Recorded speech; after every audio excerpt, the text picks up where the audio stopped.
தென்னாடுடைய சிவனே போற்றி, எந்நாட்டவர்க்கும் இறைவா போற்றி. அனைத்து தமிழ் உள்ளங்களுக்கும் கனிவான வணக்கங்கள். நிகழும் ஸ்ரீ மங்களகரமான சோபகிருது ஆண்டு மார்கழி மாதம் 15ஆம் தேதி பின்னிரவு 16ஆம் தேதி முன்னிரவு திங்கள் கிழமை அன்று பஞ்சமியும் மகம் நட்சத்திரமும் பிரீத்தி நாமயோகமும் கௌளவ கர்ணமும் சித்தயோகமும் கூடிய சுபயோக சுபதினத்தில் உதயாதி இரவு 12 மணிக்கு கன்னியா லக்னத்தில் ரிஷப நவா அம்சமும் மகர திரிகோணமும் கொண்டு இந்த சீர்மிகு ஜனவரி மாதம் பிறக்கிறது. பிறக்கும் மாதம் மற்றும் வருட பிறப்பில் அனைவரும் சீரும் சிறப்புடன் ஆயுசுடனும் ஆரோக்கியத்துடனும் அனைத்து விதமான சேமங்கள் பெறவும், திருமணம் கைகூடி வரவும், சந்தான பாக்கியம் கிட்டவும், நல்ல வேலை கிடைக்கவும், வெளிநாடு பயணம் இனிதே பெறவும், வீடுமனை வாகனம் அமையவும், ஆண்டின் தொடக்க நாளில் இறைவனை திருக்கோவில்களில் சென்று வழிபாடு செய்து வருவது நல்லது. இந்த ஆண்டு சிவனுக்கும் விநாயகருக்கும் உகந்த நட்சத்திரமான சுவாதி நட்சத்திரத்தில் பிறக்கிறது. மண்ணில் வாழும் மக்களுக்கு பொன்னும் பொருளும் போகமும் செல்வாக்கும் சொல்வாக்கும் இன்னும் பெருகும். கன்னியர்களின் கவலைகள் தீரவும், காளையர்களுக்கு நல்ல உத்தியோகம் கிடைத்திடவும், எண்ணிய காரியங்கள் எளிதில் நிறைவேறவும், தைரியஸ்தானத்தில் இருக்கும் லக்னாதிபதி புதனுக்கு உகந்த தேவதையான ஸ்ரீமன் நாராயண சுவாமி மற்றும் மகம் நட்சத்திரத்திற்கு உகந்த தேவதையான விநாயகரையும் வணங்கி வர அனைத்தும் நிறைவேறும். கிரக நிலைகளை பார்க்கும் போது உலா வரும் நவ கிரகங்களும் சாரா பலத்தின் அடிப்படையில் சந்தோஷங்களை அள்ளித்தரும் கிரக அமைப்பில் இருப்பது நன்மையே. சிம்ம ராசி அன்பர்களே, உங்களின் கிரக நிலைகளை ஆராய்ந்து பார்க்கும்போது தனவாக்கு குடும்பஸ்தானத்தில் கேது பகவானும், சுகஸ்தானத்தில் சுக்கிரன் புதனும், பஞ்சமஸ்தானத்தில் சூரியன் செவ்வாயும், களத்திரஸ்தானத்தில் சனியும், அஷ்டமஸ்தானத்தில் ராகுவும், பாக்கியஸ்தானத்தில் குருவும் என கிரகநிலைகள் உள்ளன. இம்மாதம் 8ஆம் தேதி அன்று புதன் பகவான் சுகஸ்தானத்தில் இருந்து பஞ்சமஸ்தானத்திற்கு மாறுகிறார். 15ஆம் தேதி அன்று சூரிய பகவான் பஞ்சமஸ்தானத்தில் இருந்து ரண ருண ரோகஸ்தானத்திற்கு மாறுகிறார். 18ஆம் தேதி அன்று சுக்கிர பகவான் சுகஸ்தானத்தில் இருந்து பஞ்சமஸ்தானத்திற்கு மாறுகிறார். 27ஆம் தேதி அன்று புதன் பகவான் பஞ்சமஸ்தானத்தில் இருந்து ரண ருண ரோகஸ்தானத்திற்கு மாறுகிறார். மற்றவர்களிடம் இருந்து மாறுபட்டு தனித்தன்மையுடன் செயலாற்றும் குணமுடைய சிம்ம ராசியினரே, நீங்கள் எப்போதும் சுறுசுறுப்புடன் காணப்படுவீர்கள். இந்த மாதம் உடல்நிலை தேரும், செலவு கட்டுக்குள் இருக்கும், காரிய தடைகள் நீங்கும், தொட்டதெல்லாம் துலங்கும். தந்தையாரின் நலனில் அக்கறை தேவை. கொடுக்கல் வாங்கலில் கவனமாக செயல்படுவது நல்லது. தொழில் வியாபாரத்தில் மெத்தன போக்கு காணப்பட்டாலும் பணவரத்து நன்றாகவே இருக்கும். சரக்குகளை கவனமாக கையாள்வது நல்லது. உத்தியோகத்தில் இருப்பவர்களுக்கு வீண் அலைச்சல் குறையும். உத்தியோகம் தொடர்பான இடமாற்றம் உண்டாகலாம். கேட்ட பதவி உயர்வு கிட்டும். வெளிநாடு சம்பந்தப்பட்ட விஷயங்களில் நல்ல முன்னேற்றம் காணப்படும். குடும்பத்தில் இருந்த பிரச்சனைகள் குறையும். கணவன் மனைவிக்கு இடையே இருந்த பூசல்கள் நீங்கி ஒற்றுமை உண்டாகும். உறவினர்களுக்காக விருப்பம் இல்லாத காரியத்தில் தலையிட வேண்டியிருக்கும். கேதுவின் சஞ்சாரம் ஆன்மீகத்தில் நாட்டத்தை ஏற்படுத்தும். பெண்களுக்கு தடைப்பட்ட காரியங்கள் நடந்து முடியும். கொடுக்கல் வாங்கலில் கவனம் தேவை. பணவரத்து குறையலாம். அரசியல்வாதிகளுக்கு ஏற்பட்ட சங்கடங்கள் குறைய தொடங்கும். எதிர்க்கட்சியினர் உங்களை பற்றி குறை சொல்வதை குறைத்துக் கொள்வார்கள். தொண்டர்கள் உங்கள் பெருமைகளை புரிந்து கொள்வார்கள். கட்சி மேலிடத்தின் ஆதரவுடன் மனதிற்கினிய பொறுப்புகளை பெறுவீர்கள். கலைத்துறையினருக்கு திறமைக்கேற்ற புகழும் கௌரவமும் கட்டாயம் கிடைக்கும். பண வரவில் முன்னேற்றம் உண்டாகும். நண்பர்கள் மூலம் தேவையான உதவிகளை பெறுவீர்கள். அமைதியாக செயல்படுவீர்கள். மாணவர்களுக்கு கல்வியில் நாட்டம் உண்டாகும். போட்டிகள் நீங்கும். சக மாணவர்களுடன் இருந்த மனக்கசப்பு மாறும். நட்சத்திர பலன்கள். மகம் நட்சத்திரம். இந்த மாதம் கேட்ட இடத்தில் கடன் கிடைக்கும். தனியார் வேலையில் இருப்பவர்களுக்கு சிறு வாக்குவாதங்கள் வரலாம். வரவுக்கேற்ற செலவுகளும் வந்து சேரும்.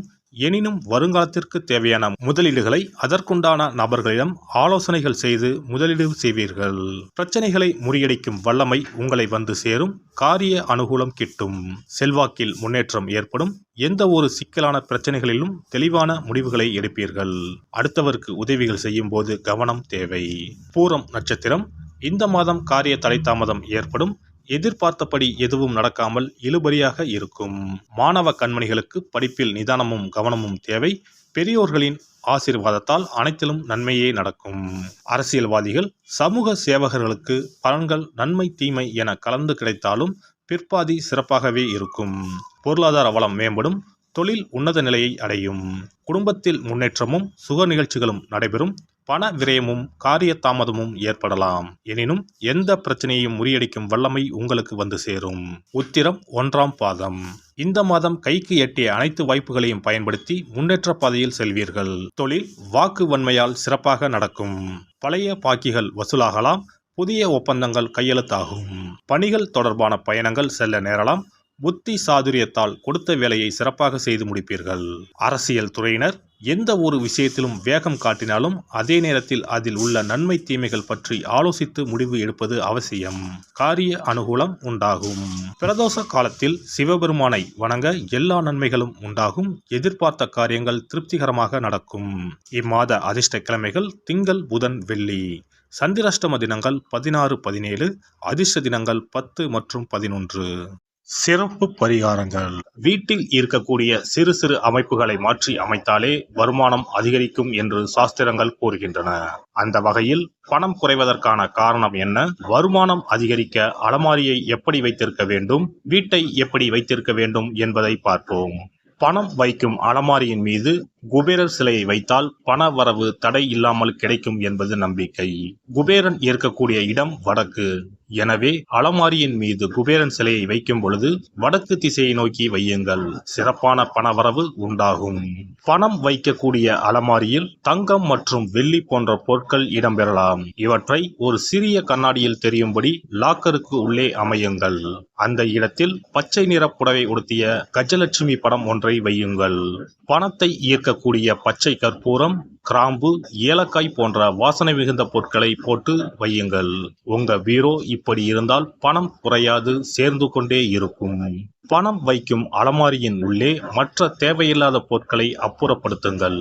புதிய துணிமணிகள் அல்லது அனுதினம் பயன்படுத்தக்கூடிய துணிமணிகளை அழகாக நேர்த்தியாக அடுக்கி வையுங்கள். பூச்சிகள், தூசுகள் சேராமல் ரசக்கற்பூரத்தை போட்டு வையுங்கள். கூர்மையான ஆயுதங்கள் அல்லது இரும்பு சார்ந்த பொருட்களை வைக்காதீர்கள். இது சனி தோஷத்தை ஏற்படுத்தும். பணத்தை சேரவிடாது தடுக்கும். பணம் வைக்கக்கூடிய இடத்தில் சிவப்பு நிறம் சார்ந்த பொருட்கள் இருப்பது நல்லது. ஆனால் கருப்பு நிற பொருட்களை தவிர்ப்பது உத்தமம். லட்சுமி தேவிக்கு சிகப்பு உகந்தது என்பதால் சிகப்பு நிற துணிகளை அல்லது பொருட்களை அடுக்கி வைக்கலாம். ஆனால் கருப்பு நிற துணிமணிகள் மற்றும் பொருட்களை அங்கிருந்து அப்புறப்படுத்துவது நல்லது. இதுவும் பணத்தடையை உண்டாக்கக்கூடிய ஒரு விஷயமாக இருக்கிறது. உங்கள் வீட்டின் பீரோவிற்கு பின்னால் பழைய கிழிந்து போன பாய் அல்லது துடைப்பம் வைப்பது அதிர்ஷ்டத்தை தடுக்கும் செயலாகும். கிழிந்து போன, நைந்து போன துணிமணிகள், பாய், துடைப்பம் போன்றவற்றை ஒருபோதும் வீட்டில் வைத்திருக்க கூடாது. அதை குப்பை தொட்டியில் போட்டு விடுங்கள். வீண் விரயம், மருத்துவ செலவுகள், அனாமத்தாக பணம் செலவழிவது போன்றவை இருந்தால் உங்களுடைய வீட்டில் இருக்கக்கூடிய கழிவறை மற்றும் பாத்ரூம் கதவுகளை எப்பொழுதும் மூடி வைத்திருக்கிறீர்களா என்பதை கவனியுங்கள். பழங்காலங்களில் இவை வெளியே இருந்தன. ஆனால் மாடர்ன் உலகில் வீட்டிற்கு உள்ளே இருப்பதால் இவற்றை திறந்த நிலையில் வைத்திருந்தால் பணமானது வீண் செலவழியும் என்று வாஸ்து சாஸ்திரம் கூறுகிறது. வீட்டின் பின்புறம் ஒற்றை மரம் இருப்பது நல்லதல்ல. ஒற்றை மரம் பின்புறம் இருந்தால் குடும்பத்திற்கு ஆகாது. சண்டை சச்சரவுகள் அடிக்கடி வரும் என்று நம்பப்படுகிறது. மேலும் இது பணத்தடையை ஏற்படுத்தி வருமானத்தை குறை செய்யும். மரம் வளர்த்தால் இடைவெளி விட்டு நிறைய மரங்களை வளருங்கள். எல்லாம் வல்ல இறையருளால் நீங்களும் உங்கள் அன்பு குடும்பமும் உடல் நலம், நீலாயுள், நிறை செல்வம், உயர் புகழ், மெய்ஞானம் ஓங்கி வாழ்க வளமுடன்.